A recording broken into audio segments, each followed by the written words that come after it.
हरामी सौतेली माँ। आज का कहानी का शीर्षक है। एक दिन ब्राह्मण ने अपनी पत्नी को अपने बिना खाना खाने से मना किया ताकि कहीं ऐसा ना हो कि वह बकरी बन जाए। इसके जवाब में उसकी पत्नी ने भी उससे यही कहा कि वह भी उसके बिना खाना ना खाएगा ताकि वह कहीं चीता ना बन जाए।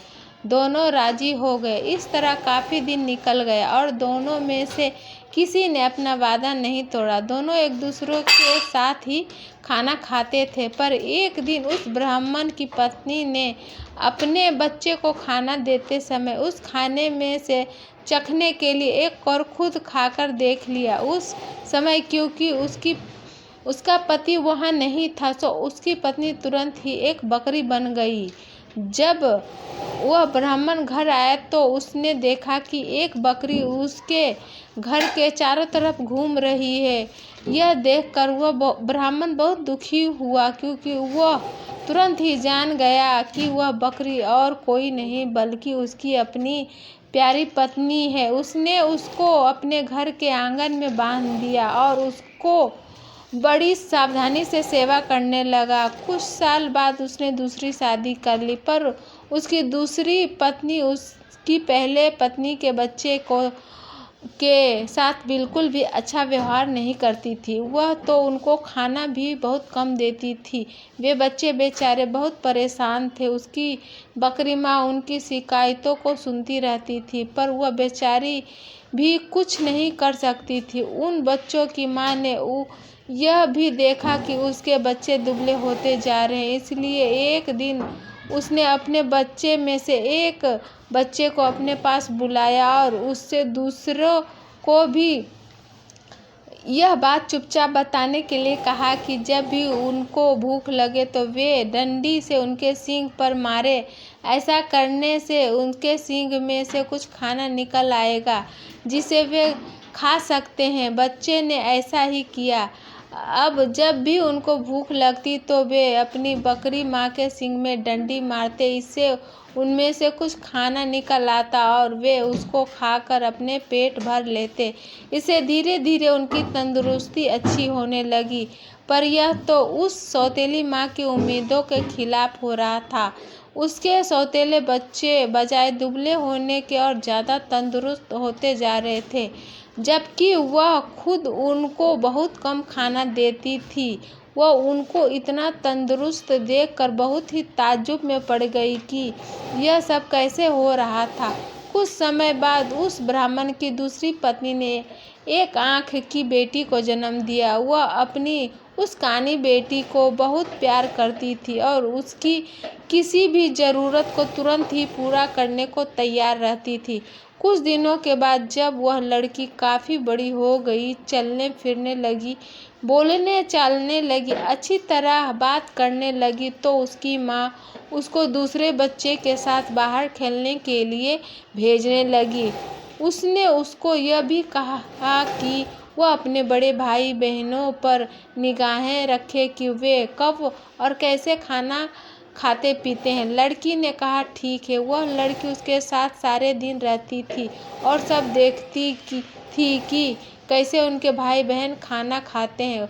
उसने वह सब कुछ देखा जो उसके साथ हुआ और उस कानी बेटी ने अपनी माँ को यह सब बात बताई। यह सुनकर कि वो बकरी उसके सौतेले बच्चे को खाना दे रही थी, वह दूसरी पत्नी बहुत गुस्सा हुई। उसने तय कर लिया कि वह उस बकरी को जल्दी से जल्दी मरवा देगी। एक दिन उसने बहाना किया कि वह बहुत बीमार है और अपने इलाज के लिए एक हकीम को बुलवाया। उसने उस हकीम को रिश्वत दी और कहा कि वह उसके लिए दवा के तौर पर बकरी का मांस खाने के लिए बताए। उस हकीम ने ऐसा ही किया।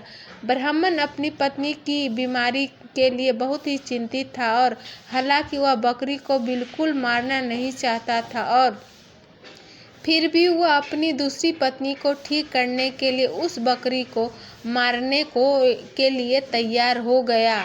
पर यह सुनकर उसकी पहली पत्नी के छोटे छोटे बच्चे बहुत रोए। बहुत दुखी होकर अपनी बकरी माँ के पास गए और उसको जाकर सब बताया। उसकी माँ ने कहा, मेरे प्यारे बच्चों, रो नहीं। जो जिंदगी मैं जी रही हूँ, ऐसी जिंदगी से तो मर जाना अच्छा है।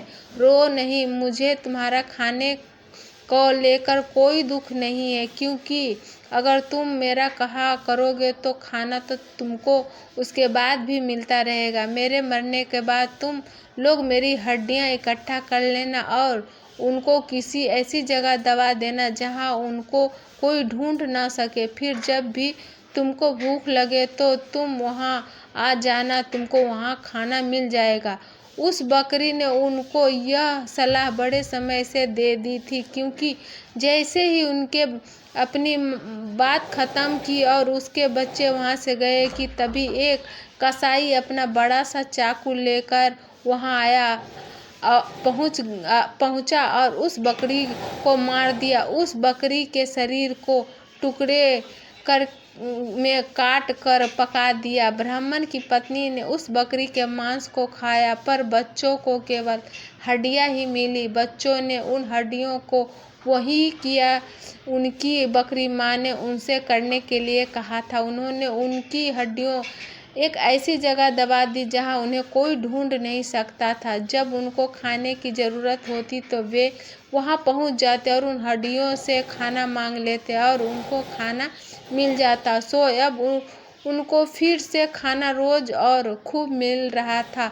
अब वे भूखे भी नहीं रहते थे। उनकी तंदुरुस्ती फिर से ठीक होते जा रही थी। उस बकरी के मर जाने के बाद कुछ समय बाद ब्राह्मण की पहली पत्नी की एक बेटी पानी के नाले में अपना चेहरा धो रही थी कि उसकी नाक की लौंग खुल गई और पानी में गिर गई। एक मछली पानी के साथ साथ उसको भी पी गई। अब हुआ यह कि एक मछुआरे ने वह मछली पकड़ ली और राजा के रसोई को बेच दी।